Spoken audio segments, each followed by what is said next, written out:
Hey, so I'm making this video to discuss how I went about getting Apprentice animal husbandry. Just going to talk about my route that I found was pretty efficient when it came to slotting things in, how much gold it might take you, because leveling this thing up took a long time. Let's just jump right into it because I don't really want to waste any time.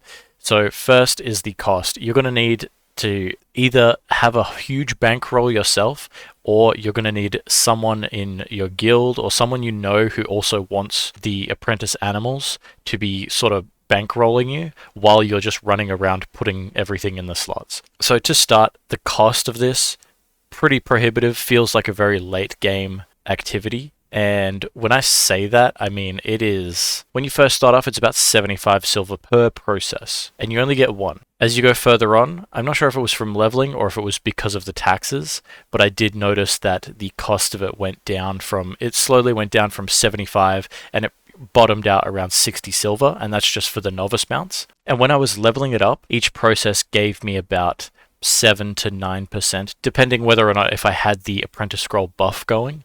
And so this activity is going to require a lot of gold. I'm just going to start with that. So if you're doing caravans or you've been thinking about doing caravans, I would seriously get on that, okay?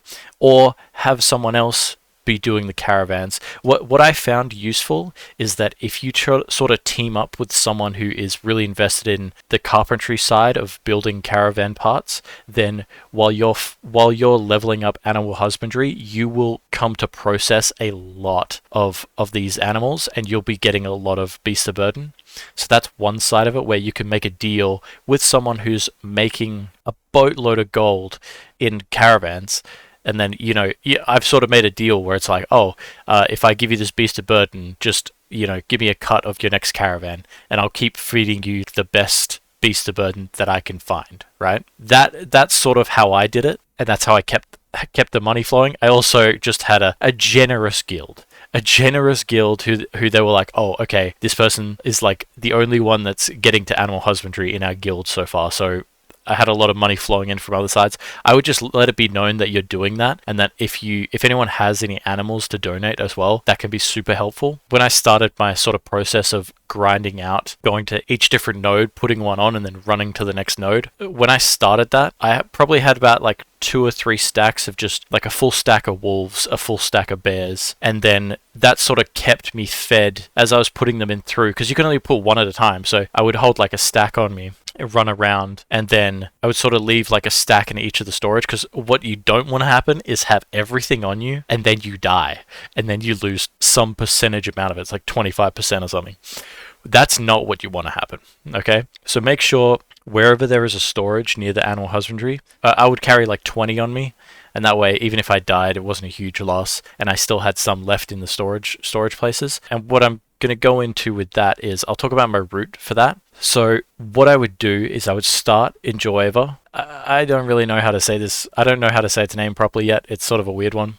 So I just say Jova. It's Jova. So I'd start off in Jova, run up to Halcyon, put one in Halcyon, then I'd run down to the public agricultural supply, and I'd put one in there. And by the time that I left Jova and then did that lap and came back around, it had been around 30 minutes, depending on how fast I was in terms of getting distracted by picking up different hunting nodes along the way. And what I found with doing this is like I could basically have a continuous cycle. One of the things is eventually Halcyon, they got their own agricultural center, so I was able to actually put 3 in at a time. So what you want to keep an eye out for is those nodes that have those agricultural centers as well, where you can put in two more. Now the queue doesn't do them both at the same time. It just does one first and then the other. But it's sort of a nice way of having absolutely no downtime on it. And along the way, the good thing about this is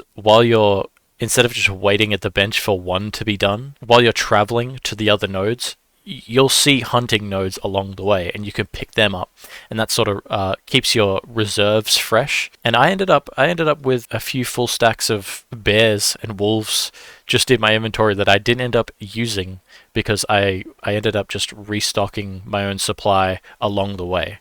So that's something you can even do. So you just keep an eye out for those hunting nodes that that will keep your stock up. I think the only other thing that I really want to stress is when you go to a node, make sure you're paying attention to the taxes, because there was a point where I went to Halcyon and the taxes had been bumped up to like 100%. So that cost of processing one of those went from 60 silver to 1 gold.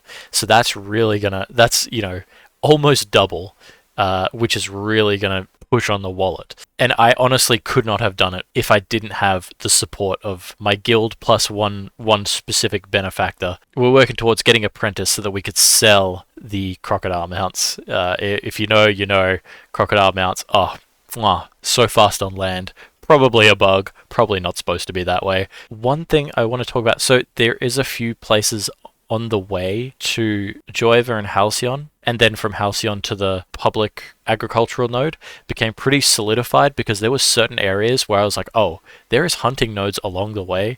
Like every time I come around, there is hunting nodes here. So I can definitely use these to just keep the stock high. And if you haven't done it already, it's kind of not a necessity, but it is nice to have if you have Apprentice Hunter. It's sort of like because you'll see Apprentice things along the way, and then you can sort of pick them up and build your stock of that. And what I would recommend doing is just leaving those.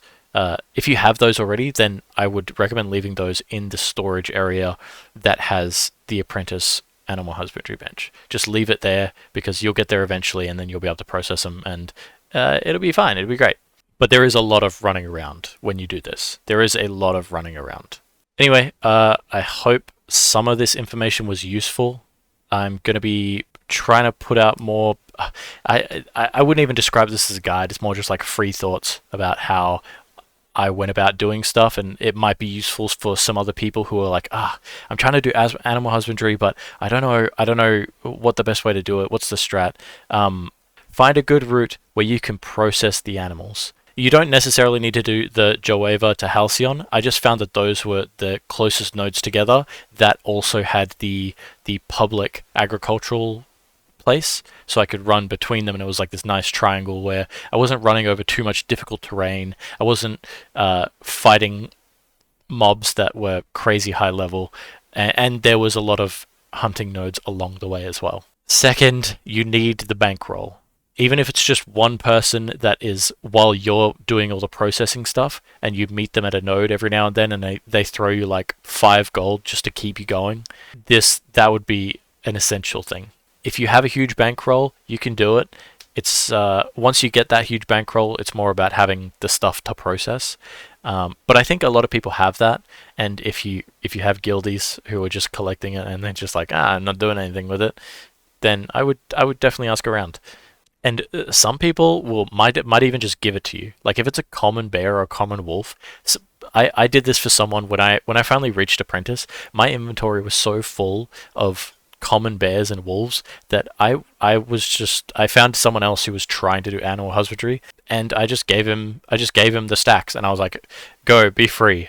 My storage is full of, so just take it. If you got any more questions, leave them down in the comments below.